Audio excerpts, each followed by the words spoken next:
Prinsesa Anastasia. Noong unang panahon, sa isang malawak na kagubatan, ay may kaharian na tinatawag na Tanzonga. Ang Tanzonga ay pinamumunuan ng isang masamang hari na kilala sa pangalang Boris.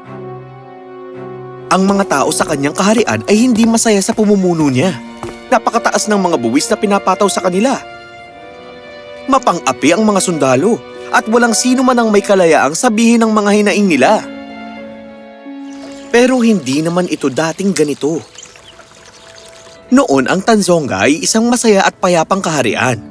Sa pamumuno ng karapat-dapat na hari, si Haring Rubin. Mahal ni Haring Rubin ang kanyang nasasakupan at palaging nakikipagdiskusyon at nag-iisip ng mga paraan kung paano pa mas mapapabuti ang kanilang kaharian.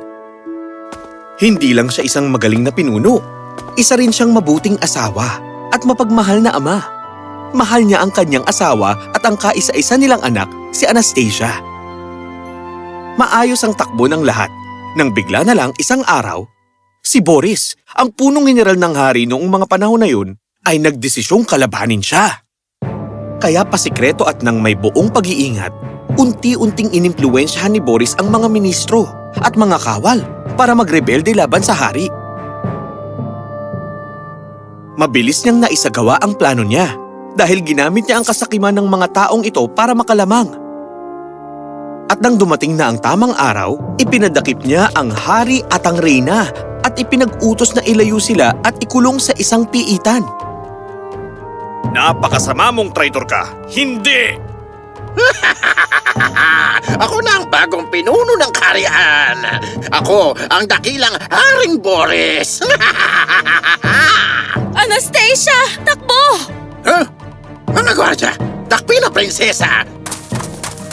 Hinabol ng mga gwardya ang prinsesa na noon ay 5 taong gulang pa lang. Ang nakapagtataka, biglang nawala ang prinsesa at hindi na matagpuan pa. Para bang naglaho siya sa hangin ng parang bula. Lumipas ang ilang araw. Ninervyos na ang mga sundalo dahil hindi na nila matagpuan ang prinsesa.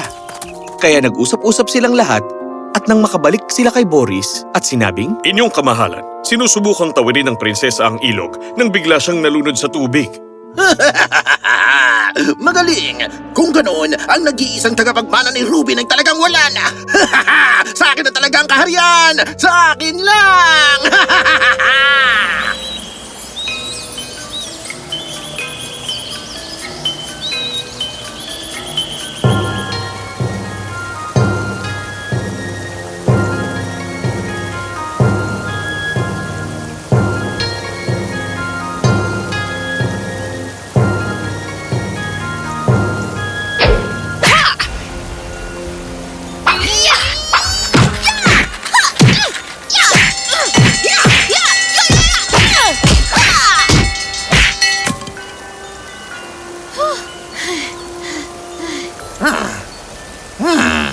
Ipinagmamalaki kita, Ana. Nakumpleto mo na ang iyong pagsasanay. Maraming salamat, Guro. Tandaan mo, Ana. Sa tuwing nakakaranas ka ng pagdududa, ipikit mo lang ang iyong mga mata. Huminga ng malalim at sabay bumuga. Opo, Guro. Tatandaan ko po yan. Magaling. Ngayon handa ka na para pumunta sa Tanzonga.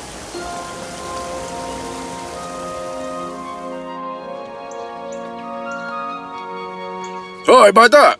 Ano ba yung dala-dala mo, ha? Ilang piraso lang po ng mga mansanas para sa kapatid ko. Hindi niya kailangan yan. Ibigay mo na lang sa akin yan. Hindi! Ayoko po! Hindi pa po siya kumakain! Pakiusap! Ang lakas ng loob mo! Humanda ka sa akin! Ginagamit mo yung laki at lakas mo para manakot ng bata?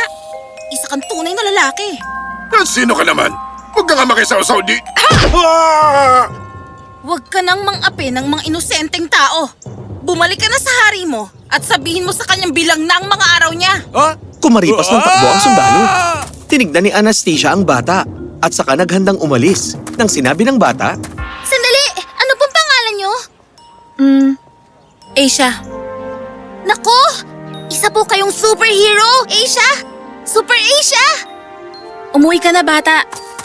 at pagkatapos, naglaho si Anastasia sa dilim ng gabi. Wah! Di nagtagal, ang mga balitang tungkol sa mga pagsagip ni Anastasia sa mga tao ay kumalat na sa buong kaharian. Inisip ng mga tao sa kaharian na sa wakas may tagapagligtas na sila. Sino kaya siya? Hindi ko rin alam. Hindi pa natin nakikita ang itsura niya. Samantala, naging modelo siya ng mga kabataan sa kaharian. Uy, tingnan nyo! Ako si Super Asia! Pumunta ka sa hari mo at sabihin bilang na mga araw niya. At di nagtagal, nakarating na kay Haring Boris ang tungkol kay Super Asia. Sino naman tong Super Asia na to. ang lakas ng loob ng lalaking yun ang kalabanin ako? Kamahalan, isa siyang babae. Ang lakas ng loob mong sabihin ng mali ko. Nako, hindi po kamahalan. Ang ibig ko pong sabihin, hindi siya lalaki, kundi isang babae, si Super Asia. Isang babae? Kung ganun, sinasabi mong isang babae ang nagsimula ng kaguluhan dito? Habang nag-uusap si Boris at ang ibang ministro, ang ministro naman ng pampublikong kapakanan, isang posisyon na hindi binuwag dahil sa pangalan nito, na pataas ng kilay, itong si Ginoong Haruto. Pasensya na sa inyo, aking kamahalan. Pero kung masasabi lang ni Ministro Rang sa atin kung saan ang eksaktong lugar siya nakita, magiging malaking tulong ito para makapagplano tayo laban sa kanya. Sangayon ako. Nagpapakita lang siya sa oras na lumubog na ang araw. Hindi siya nagpapakita sa umaga.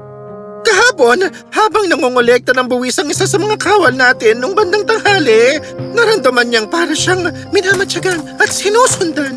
Walang nangyari sa kanya sa mga sandaling yun. Pero nang gumabi na, habang papunta na siya sa palasyo dala ang pera mula sa buwis, pinatake siya at iniwang nakatali.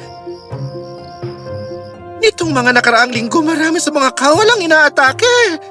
Mukhang inaatake niya ang lahat ng mga parte na nasa ilalim ng inyong pamumuno, kamahalan. Bahagyang napangiti si Ginoong Haruto sa mga narinig. Nang kinagabihan ding yun, nagpunta sa isang abandonadong daan sa bayan si Ginoong Haruto. Nang may naramdaman siya sa kanyang likuran, napangiti siya. Agad na hinawakan ni Haruto ang mga kamay ng dalaga at tiningnan ito ng maigi at sabay ngumiti. Naguluhan si Anastasia. Prinsesa Anastasia, Sino ka? At bakit alam mo ang pangalan ko? Ursa Major. Ang mga balat sa ilalim ng mga mata mo ay hugis ng konstelasyon. Ang Ursa Major. Napataas ng kilay si Anastasia at kaagad siyang kumilos ng parang hangin.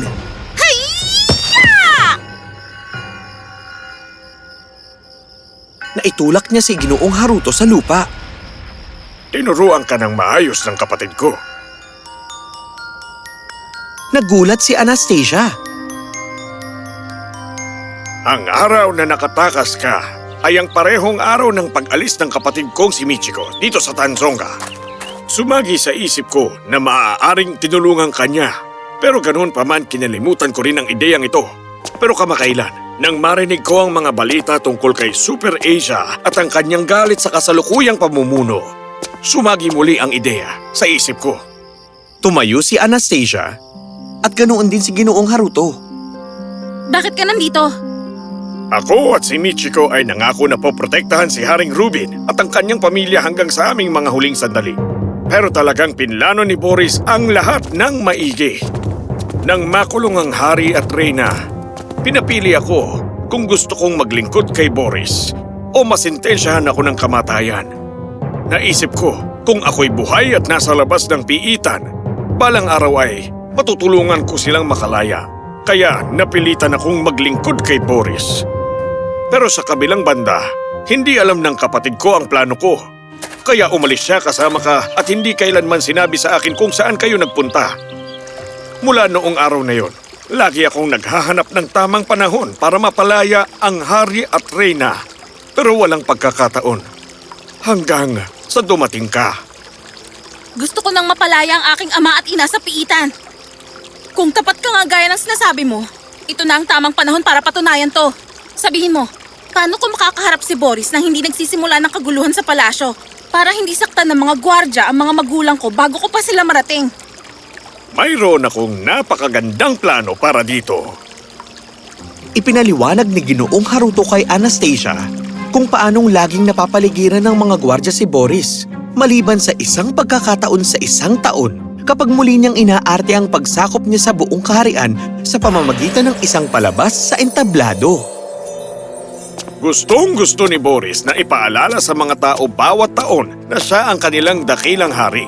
Siya ang gumaganap bilang kanyang sarili at isinasadula na isa siyang dakilang mandirigma at mabuting pinuno. Siya lang mag-isa sa unang eksena tapos saka darating ang ibang mga aktor. Sinabi ni Ginoong Haruto kay Anastasia ang tungkol sa araw at oras ng pagtatanghal. At napangiti ang dalaga. At lumipas ang mga araw at dumating ang pinakahihintay. Sa pilitan ang mga tao ay nagtipon malapit sa entablado. Ang mga ministro at ang mga kawal ay naupo sa harapan. Tumunog ang mga tambol at naghiwalay ang malalaking kurtina. Nagulat ang lahat sa kanilang nakita. Ano? Si Boris ay nakatali habang nakahandusay sa sahig, habang si Anastasia ay nakaupo sa trono. Parte ba ito ng pagtatanghal?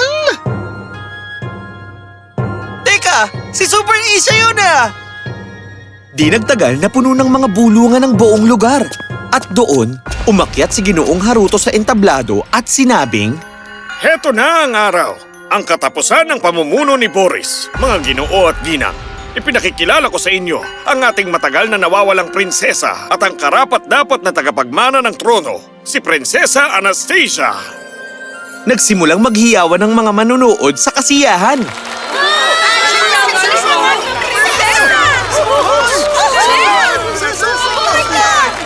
Tegel! Sa palagay mo, mananahimik lang kami kapag dinakip niyo ang mahal na hari? Mga gwardya, magmadali kayo! Puntahan niyo ang kulungan kung saan nakakulong si Rubin at ang asawa niya. Kapag hindi niyo pinakawalan si Haring Boris, sisintensyahan namin ang mga magulang mo ng kaba... Sige, bakit hindi mo subukan? Nakakandado lahat ng mga pintuan sa lugar na to. At sa mga sandaling ito, pinapalaya na ang mga magulang ko sa piitan. Ano? Ibaba niyo ang mga sandata niyo at sipain palayo. Kaya naman, ginawa ng mga sundalo at ng mga ministro ang iniutos ni Anastasia. Pumito ang prinsesa. Niloko mo ko! Imposibleng mangyari itong... Ipapaalala ko ba sa'yo kung paano mo sinakop ang kaharian namin? Dapat ako na talagang tumapos sa'yo noon pa. Isang malaking pagkakamali na iniisip kong walang magagawa ang isang batang katulad mo. Tama! Yan ang pinakamalaki mong pagkakamali. At kaya, si Boris at ang mga tauhan niya ay dinala sa kulungan. Muling nakapiling ni Anastasia ang mga magulang niya. Nagkasamang muli si Ginoong Haruto at ang kanyang kapatid. At muling naging masaya ang lahat ng mga tao sa kaharian. Kinoronahan si Prinsesa Anastasia bilang bagong pinuno ng Tanzonga. Sa pamamahala niya, muling nagdiwang ang mga tao. Tuwing umaga, si Anastasia ay isang mabuting pinuno. Nagdedesisyon siya gamit ang batas at kaayusan. Pero kapag lumubog na ang araw, humihinga siya ng malalim at nagpapatrolya sa madidilim na bahagi ng kaharian bilang isang superhero.